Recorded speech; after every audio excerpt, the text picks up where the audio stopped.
gusto que nos acompañen. Bienvenidos, bienvenidas a esto que es Objetivo Ciudadano. Yo soy Cecilia Salamanca. De esta forma comenzamos con la información este martes 12 de mayo. El antivirus comienza a encender las alertas en nuestro país. Si bien no estamos en una emergencia sanitaria, este martes se emitió ya un aviso para todas las unidades de salud a fin de reforzar la vigilancia epidemiológica. Hasta el momento no se han reportado casos de antivirus en México, pero el Comité Nacional para la Vigilancia Epidemiológica pide estar atentos ante cualquier caso sospechoso para notificarlo inmediatamente. De acuerdo con la Organización Mundial de la Salud, la probabilidad de una propagación internacional es muy baja, pero hay factores de riesgo como la movilidad internacional, el tránsito aéreo y la capacidad de transmisión de la cepa de los Andes. En México se ha pedido mantener una vigilancia estrecha, ya que aunque el riesgo no es alto, la detección oportuna es fundamental ante la elevada letalidad de esta enfermedad.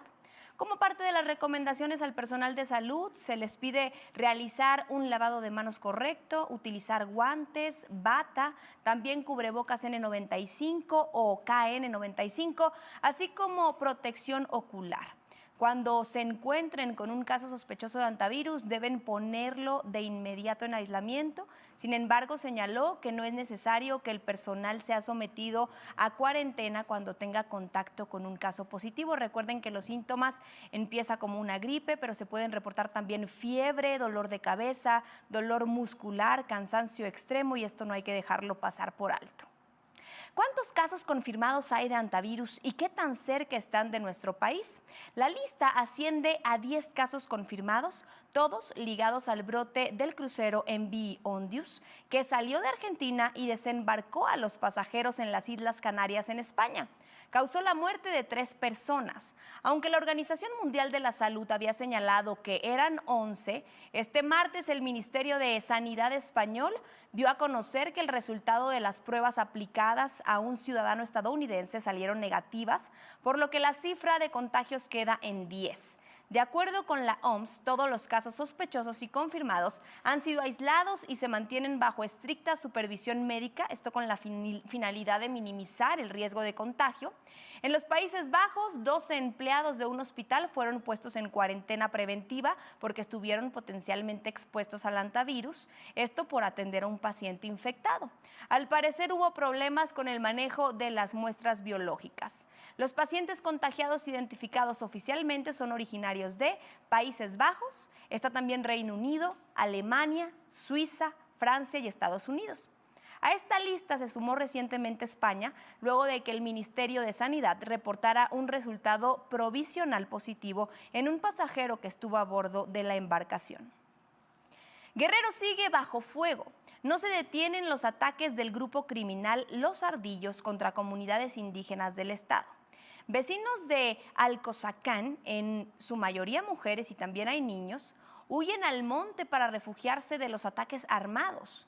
El Consejo Indígena y Popular de Guerrero, Emiliano Zapata, denunció que todo esto sucede con la complacencia de los 3 niveles de gobierno, pues nadie parece escuchar sus gritos de auxilio, simplemente miran hacia otro lado. Es lo que menciona. La agrupación señala también que los ardillos, ya entraron a las comunidades de Jicotlán, Tula y Acahuetlán, de donde más de 1000 familias fueron desplazadas. Sin embargo, siguen lanzando ataques con drones. Esto ha obligado a las personas a dejar sus lugares de origen y pues escapar a sitios en los que ni siquiera tienen acceso al agua o bien a la comida. Acusaron que justo durante las agresiones a los pueblos, elementos militares de la Guardia Nacional, la Policía Estatal y también ministerial se retiraron de la zona. No hicieron nada.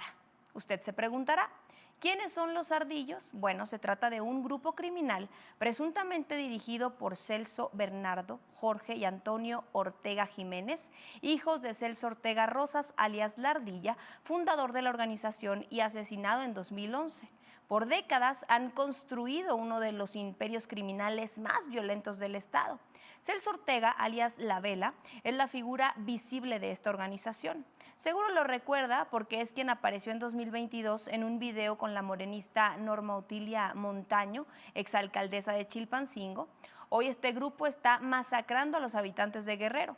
Familiares de personas desaparecidas se manifestaron en el Palacio de Gobierno de Chilpancingo con la finalidad de suplicar por la intervención de su gobernadora Evelyn Salgado, quien, por cierto, ha brillado por su ausencia. ¿De qué manera debemos hablar?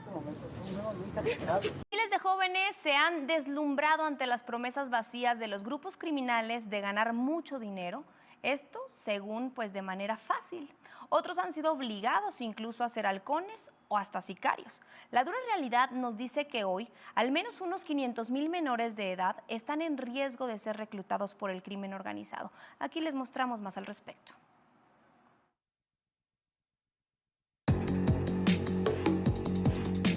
A través de engaños, promesas y de ganar mucho dinero y endulzarles el oído de tener una mejor vida, miles de menores de edad siguen siendo reclutados por el crimen organizado.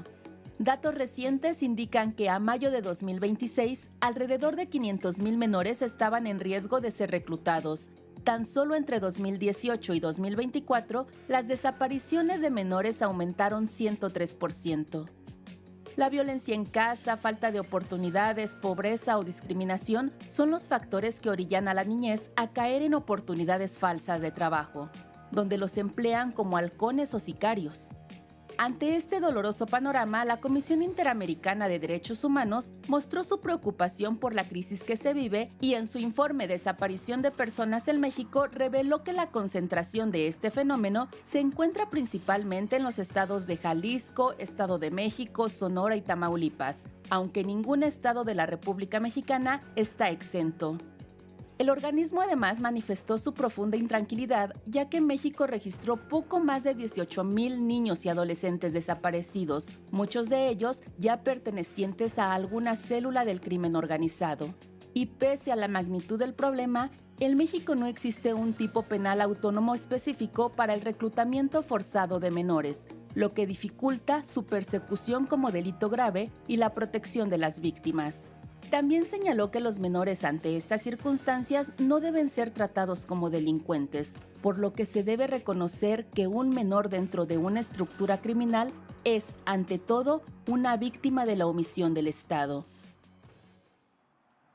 La Fiscalía de Sonora ofrece una recompensa de hasta 500,000 pesos por información que lleve a la captura de Jesús Maximiano Verduzco Soto, alias El Doctor, médico acusado de aplicar sueros vitaminados en clínicas de esa entidad.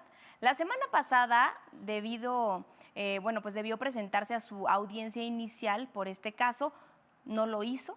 Maximiano es acusado del delito culposo con resultado material de homicidio por responsabilidad médica.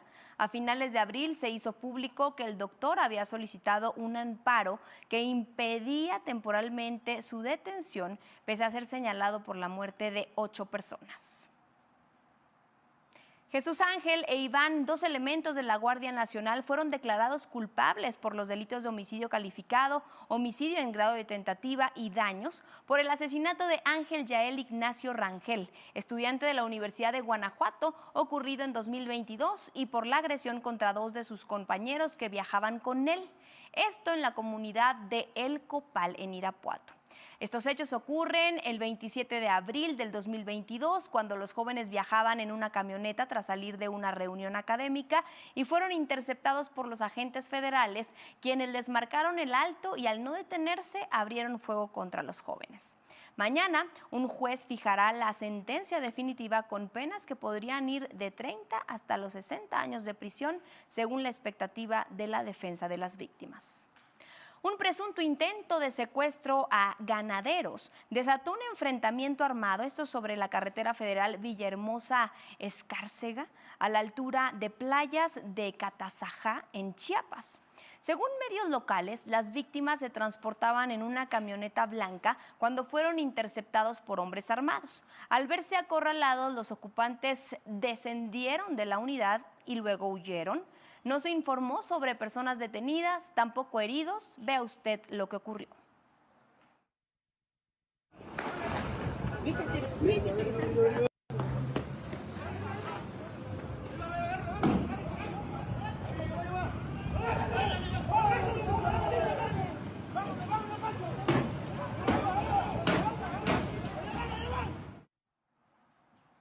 El ex candidato del PRI a la alcaldía de Chicontepec, Veracruz, libró un atentado en su contra. Es Noé Torres Martínez, que fue atacado a balazos por un grupo armado sobre la avenida Adolfo López Mateos, en pleno centro del municipio. Resultó herido en un hombro y fue trasladado al hospital IMSS Bienestar, donde se reporta estable. Esta no es la primera vez que Noé Torres sufre un ataque, ya que en la campaña electoral pasada fue víctima de un atentado similar. La dirigencia del PRI en Veracruz condenó la agresión y exigió a la gobernadora de Veracruz, la morenista Rocío Nale, garantizar la seguridad y dejar de normalizar la violencia en el estado. Se supone que los guardias de seguridad son quienes deben protegernos, pero hay casos en los que son ellos mismos quienes les abren la puerta a nuestra propia casa para los delincuentes. Vea de qué se trata esta historia. Autoridades locales confirmaron que 6 de ellas se encontraron dentro de un vagón de carga el fin de semana, mientras que el cuerpo de un hombre se localizó cerca de los rieles de un tren, por lo que se sospecha que podría pertenecer al mismo grupo de migrantes. La Secretaría de Relaciones Exteriores informó que de las 6 personas encontradas dentro del contenedor de carga, 3 son de nacionalidad mexicana. Las otras víctimas se encuentran en proceso de identificación. La Cancillería indicó que el consulado brinda la asistencia consular correspondiente a las familias y apoya en el proceso para la repatriación de los cuerpos a México. Llegó a su fin la telenovela del calendario escolar. La SEP se echó para atrás y, muy a su pesar, lo va a mantener sin cambios. Ya no habrá recorte de 40 días, adiós a los 3 meses de vacaciones que querían recetarle a los alumnos. Las clases concluyen el 15 de julio, tal y como estaba pactado originalmente. La semana pasada, las secretarías de educación de todas las entidades aprobaron por unanimidad que las clases terminaran el próximo 5 de junio. Al menos esa es la versión oficial, pero no soportaron la presión. Ayer, luego de 6 horas de encerrona, se volvieron a poner de acuerdo, pero esta vez para regresar al plan original. La SEP emitió un comunicado en el que confirma el 15 de julio como la fecha de fin de cursos, pero destaca que será flexible ante las necesidades particulares de los estados, especialmente aquellas donde se esperan temperaturas muy altas o las que tengan requerimientos logísticos derivados del Mundial de Fútbol. En su discurso, el secretario de Educación, Mario Delgado, dijo que rectificaron porque se trata de un acto de justicia social y también admitió que un cambio como el que había anunciado requería de una mayor anticipación. Vamos a escuchar. El ciclo escolar concluirá, como estaba previsto, el 15 de julio. El Estado reafirma su papel como aliado de los cuidados y reconoce que nuestras escuelas son espacios seguros de desarrollo. Sabemos rectificar porque sabemos escuchar. La propuesta del 7 de mayo cumplió la función de detonar un debate necesario sobre la flexibilidad del calendario escolar y la conclusión ha sido clara. Un cambio de esta naturaleza requiere más anticipación. En México, el derecho de la infancia a aprender estará siempre, invariablemente, en primer lugar. Y este consejo se manifiesta también por mantener la flexibilidad para los ajustes locales que resulten necesarios, principalmente en las sedes mundialistas o en aquellos lugares donde tengan temperaturas muy altas. Después de salir al paso con el tema del calendario escolar, hubo una nueva encerrona, pero esta fue en Palacio Nacional con representantes de la Coordinadora Nacional de Trabajadores de la Educación, la CENTE. En esta reunión, que duró 5 horas, estuvieron la presidenta Claudia Sheinbaum, el secretario de Educación Mario Delgado y el gobernador de Chiapas, Eduardo Ramírez. Se analizaron las principales demandas del magisterio chiapaneco. Al salir, Israel González, el líder de la sección 7 de la CENTE en aquel estado, dijo que el mayor alcance que tuvieron fue la firma de la minuta central con la presidenta, que da respaldo a todo el proceso bilateral, aunque no hubo acuerdos concretos y bueno, se reactivó el diálogo después de un año sin acercamientos. Que el alcance mayor que tuvimos. El alcalde morenista de Pachuca Hidalgo, Jorge Reyes, le puso un ultimátum a sus funcionarios de gobierno: le echen porras o los va a correr. Fue acusado de chantajear y amenazar con despedir a sus empleados si no le dan like o comparten sus publicaciones en redes sociales. Escuchó bien.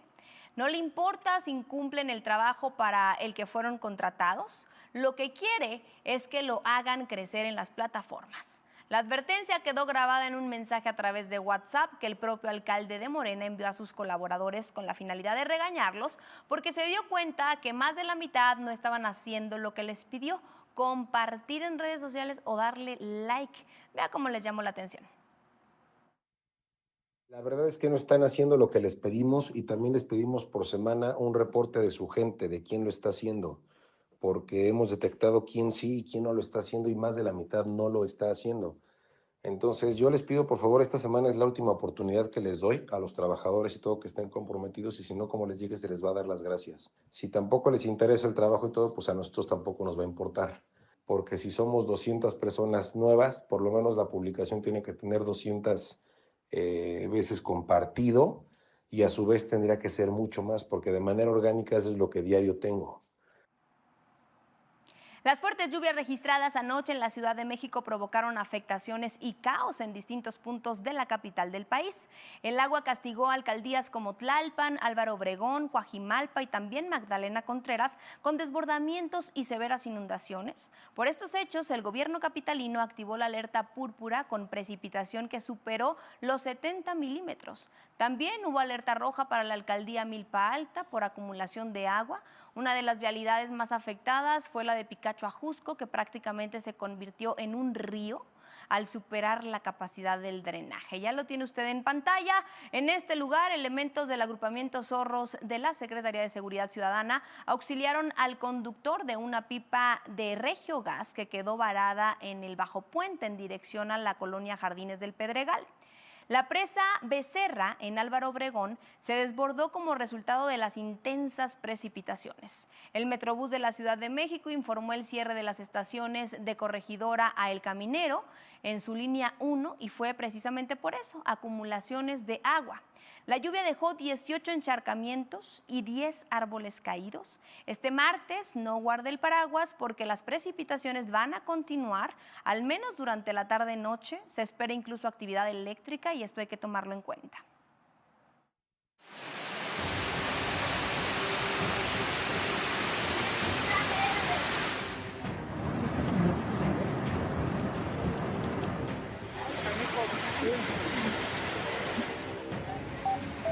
Afirma, jefe, Padierna.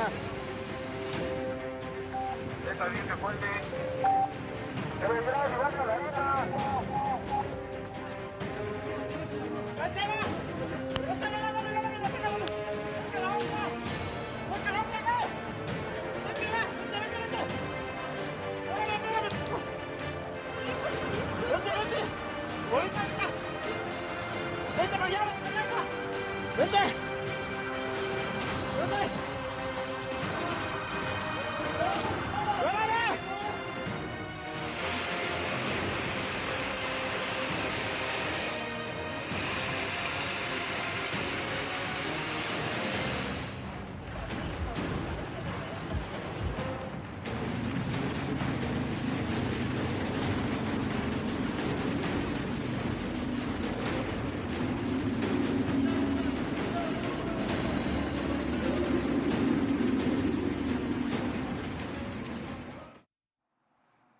Las lluvias registradas anoche en el Valle de México también provocaron el desbordamiento del río Hondo y del río de los Remedios en el Estado de México, generando severas inundaciones, afectaciones viales y daños en los municipios de Ecatepec y Naucalpan.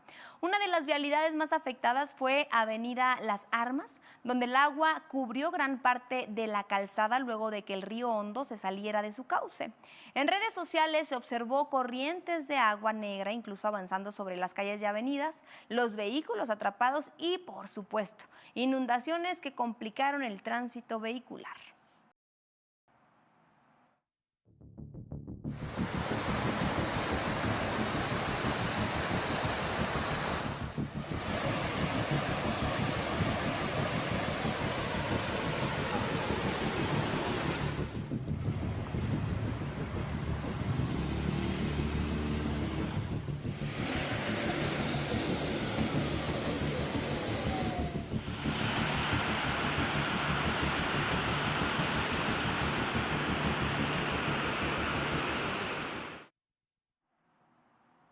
Siguen los preparativos para el Mundial, están pintando los puentes peatonales de la Ciudad de México, pero ¿qué cree? Parece que están violando las normas de seguridad vial. Los detalles los tienes tú, Carlos Tejeda, te escuchamos. Buenas tardes. Ceci, muy buenas tardes. Sí, en efecto, en un recorrido que hemos estado haciendo a lo largo de este día por avenidas principales, por vialidades primarias, hemos estado observando esta intervención que está realizando personal de la Secretaría de Obras y Servicios de la Ciudad de México en elementos estructurales, principalmente los puentes peatonales, como ya lo has referido. Lo que hemos estado observando, mi querida Ceci, le voy a pedir de favor a mi compañero camarógrafo Daniel Ramírez que te muestres justamente los tonos que se están aplicando en estas estructuras, en estos puentes peatonales. Uno de ellos es el morado y el otro es el guinda. Son colores institucionales. Sin embargo, mi querida Ceci, es importante decirlo. Hay un manual de dispositivos para el control de tránsito de la Ciudad de México que está vigente desde el 2024, el cual establece que para, en este caso en particular, estos elementos estructurales, llámese el puente peatonal, deben de estar pintados con colores muy específicos, justamente para ayudar a la visibilidad. Se trata del amarillo, en algunos casos franjas negras y también el color gris claro. Sin embargo, bueno, pues esto, lo importante es que también estas estructuras den funcionalidad y que se encuentren en buen estado para el paso justamente de todas las personas. Por lo pronto, Ceci, la información que te tenemos desde Circuito Interior, muy cerca de Sullivan, aquí en los límites de la alcaldía Miguel Hidalgo. Bien, Carlos, tienes toda la razón. Que funcionen, que estén en bien estado y no solamente bonitos. Vamos a estar muy al tanto de lo que sucede en las calles, Carlos. Gracias, buenas tardes. Seguimos al pendiente, Ceci. Muy buena tarde. 4 binomios de la Unidad Canina de la Secretaría de Seguridad Ciudadana de Puebla, que durante años brindaron servicio y apoyaron en la detección de narcóticos, iniciaron ya su proceso de jubilación. Se trata de Wanda, Sander, Loki y Hulk, quienes fueron despedidos con un emotivo homenaje tras años de lealtad. A través de un video compartido en las redes oficiales de la corporación se reconoció la labor de estos héroes caninos y cuya huella será imborrable para los poblanos. Wanda y Hulk se especializaron en tareas de seguridad, fortaleciendo la vigilancia y el combate a la delincuencia en la capital del estado. Sander destacó en misiones de protección y de apoyo en operativos, mientras que Loki se especializó en la detección de narcóticos. Así es como los despidieron. Torre de Doberman 29. Adelante. Torre, para informar que a partir de hoy los binomios Wanda y Sander, Hulk y Loki inician su jubilación. Misión cumplida. Lealtad confirmada. K9. Durante años no solo han sido compañeros, también han sido héroes. Gracias por servir. Hoy es tiempo de descansar. Luego de que circularon imágenes de José Ramón López Beltrán, hijo del expresidente López Obrador, en la exclusiva boutique Cartier de Cancún, Quintana Roo, su esposa, Caroline Adams, lanzó amenazas. Advirtió que analizan acciones legales contra quienes tomaron y difundieron las fotografías. A través de un mensaje publicado en Instagram, acusó clasismo, acoso y hasta campaña de odio contra su familia. Señaló que ya consulta con sus abogados porque no le parece normal que dentro de una boutique privada se tomen fotografías a los clientes para después exponerlos públicamente. Clara Luz Flores, titular de la Unidad de Asuntos Religiosos de la Secretaría de Gobernación, presuntamente recopilar datos personales de sus usuarios de manera indebida y diseñar su plataforma para fomentar un uso compulsivo. La acción legal fue promovida por el fiscal general de ese estado, Ken Paxton, quien acusó a la compañía de mantener a los usuarios, incluyendo a los jóvenes, pegados a una pantalla para extraer la mayor cantidad posible de información. ¿Se imagina un día sin las redes sociales? Esto fue lo que hicieron varios estudiantes en Austria. Es como parte de un experimento. ¿Y qué es lo que descubrieron? Aquí le platicamos. Sin WhatsApp, sin TikTok y sin Facebook. Así vivieron durante 3 semanas más de 70,000 estudiantes en Austria. Aceptaron el reto de desconectarse de las redes sociales para probar cómo cambia su vida sin la presión digital. El experimento nació ante la creciente crisis de salud mental, estrés, ansiedad y déficit de atención en los jóvenes que hoy viven pegados al celular todo el día. El Ministerio de Educación lo llama Programa Nacional de Desintoxicación Digital, pero no se trata solo de apagar el teléfono ni de castigar a nadie, sino darle un respiro al cerebro de una generación que creció recibiendo dopamina a clic de las notificaciones, likes y videos infinitos. Se convirtió en una intervención de salud pública. Y los resultados no tardaron en notarse. Muchos volvieron a hacer cosas tan simples como salir al parque, comer un helado con amigos, andar en bici, platicar cara a cara o simplemente aburrirse sin sacar el teléfono. Incluso aprendieron algo que hoy parece extraño: estar solos con sus pensamientos, una habilidad que la neurociencia moderna considera en peligro de extinción debido a la sobreestimulación digital. Los participantes descubrieron que vivir sin dar o recibir likes es más divertido. Además, mostraron más autoconfianza, interacción social y descubrieron sus hobbies, talentos y capacidades. Si esta desintoxicación digital tiene éxito, este modelo podría exportarse como la nueva medicina preventiva del siglo XXI. Ahora la pregunta es, ¿tú aguantarías 3 semanas sin redes sociales?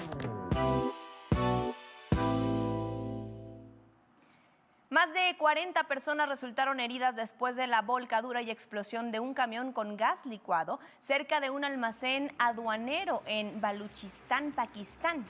La intensidad del fuego arrasó con todo el edificio, calcinado por completo, y bueno, también acabó con varios vehículos y mercancías que ahí se resguardaban. Equipos de rescate trasladaron a los heridos que resultaron con quemaduras en el cuerpo. No se habla de algún reporte de víctimas mortales. La explosión de una tubería de gas en la ciudad brasileña de Sao Paulo dejó al menos a una persona sin vida y a una docena de heridos. El incidente fue causado por trabajos de una compañía de abastecimiento de agua que afectó una tubería de gas. Los bomberos llegaron al lugar y encontraron 35 viviendas completamente destruidas. Equipos de emergencia rescataron a las personas que quedaron atrapadas bajo los escombros de las casas colapsadas. Un hombre con un rifle de asalto disparó indiscriminadamente contra vehículos que pasaban por una concurrida avenida cerca del Memorial Drive en Massachusetts y dejó 2 personas heridas. Este sujeto fue detenido cuando la policía le disparó en una de sus piernas para inmovilizarlo. Vea de qué se trata.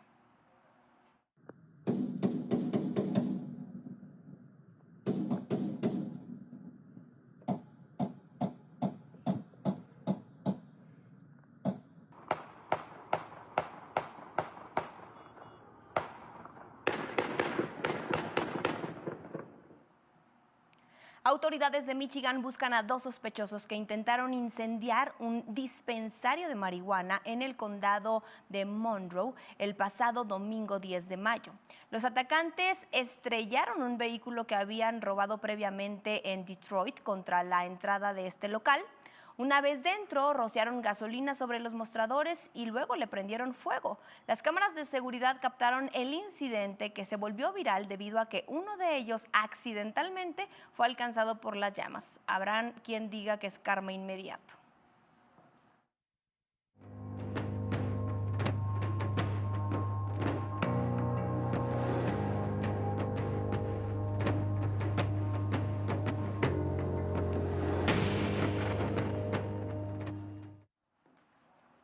Terminamos por hoy Objetivo Ciudadano, pero la información no se detiene, así que estén al pendiente de todas las plataformas digitales de Latinos. A nombre de todo el equipo que hace posible este espacio, les damos las gracias por su tiempo. Nos vemos mañana a las 3 de la tarde.